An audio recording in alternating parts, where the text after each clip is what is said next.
सुनो कहानी सुनो लाया है आपके लिए बिल्कुल नई कहानी जिसका शीर्षक है जहरीला प्रसाद और बहू का विश्वास। राधा एक बहुत ही गरीब परिवार की साधारण सी लड़की थी।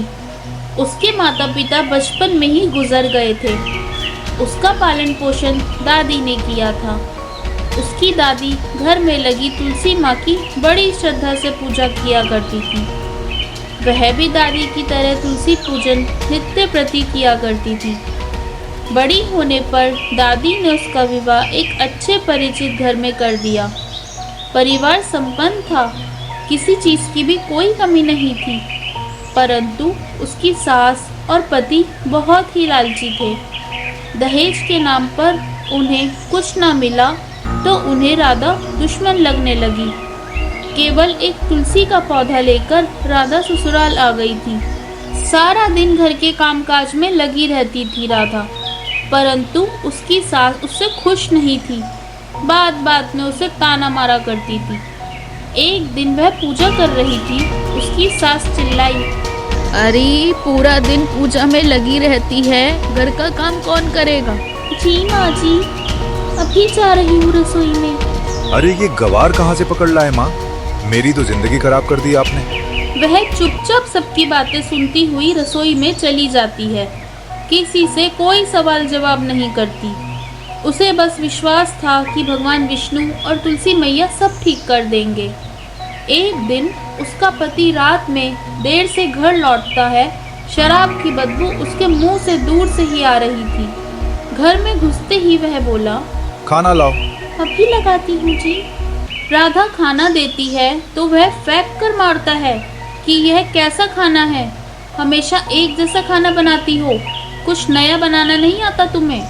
अरे क्या हुआ बेटा, क्यों शोर मचा रखा है?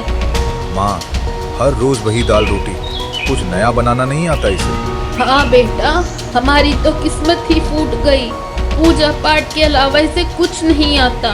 अरे तुम लोग क्यों बहू के पीछे पड़े रहते हो? इसके पूजा पाठ से तुम लोग क्यों इतने दुखी हो जाते हो?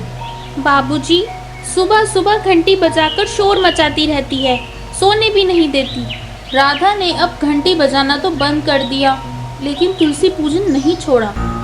एक दिन उसकी सास और उसके पति ने एक प्लान बनाया कि जिस दिन यह प्रसाद बनाएगी उस दिन इसके प्रसाद में जहर मिला देंगे और इस तरह इससे पीछा छूट जाएगा। वह एकादशी वाले दिन प्रसाद बनाने लगी तो सास बड़े प्यार से बोली, अरे राधा लाओ, आज मैं तुम्हारे लिए प्रसाद बनाती हूँ, तुम पूजा शुरू करो। उसकी सास ने प्रसाद बनाया, एक कटोरी में अलग से प्रसाद डाला और राधा को ले जा कर दिया कि तुम भोग लगाकर पूजन पूरा करो। जैसे ही उसने पूजन पूरा किया तभी उसकी ननद वहाँ आ गई और बोली, अरे आज तो प्रसाद की बड़ी खुशबू आ रही है, लाओ मुझे खाने को दो, पहले मैं खाऊंगी। उसको प्रसाद खाता देखकर सास भागते हुए आती है, अरे मत खा मीना, प्रसाद में जहर मिला है। उसकी यह बात सुनकर राधा दंग रह जाती है। प्रसाद खाते ही मीना शांत हो जाती है और बेहोश हो जाती है। सब जैसे सन्न रह जाते हैं। तभी राधा के ससुर उसके पति को डॉक्टर को बुलाने को कहते हैं। डॉक्टर आता है और कहता है कि अब कोई उम्मीद नहीं है, काफ़ी देर हो चुकी है, अब बच्ची में कुछ नहीं है। माँ जोर जोर से रोने लगती है और अपने आप को बचाते हुए राधा को ही कोसने लगती है। अरे इससे ही बचने के लिए मैंने यह किया था, मुझे क्या पता था कि मैं अपनी ही बेटी की दुश्मन बन जाऊंगी।